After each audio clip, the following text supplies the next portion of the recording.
perkara yang penting berkenaan dengan setelah Ramadan, setelah Ramadan. Jadi selama Ramadan kemarin kita sering minta kepada Allah keampunan, betul? Betul? Dan itu tujuan kita dalam kita menjalani ibadah Ramadan. Selain kita mendapatkan pahala yang dilipat gandakan oleh Allah, yang keduanya kita cari adalah maghfiratullah, yakni mencari keampunan rahmat Allah. Baik. Dan di bulan Ramadan juga kan hadis Nabi yang sangat terkenal, man shoma ramadhana imanan wa ihtisaban ghufira lahu ma taqaddama min dzambik.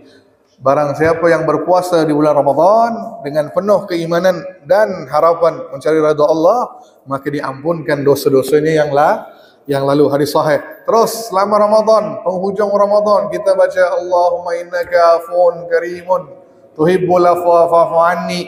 Kita ulang-ulang terus, betul? Agar Allah mengampuni dosa kita, betul? Betul. Makanya Nabi SAW pernah bersabda, adanya hadis bahawa ketika seseorang itu tiba di Syawal, maka dia seperti bayi yang dilahirkan. Seperti apa?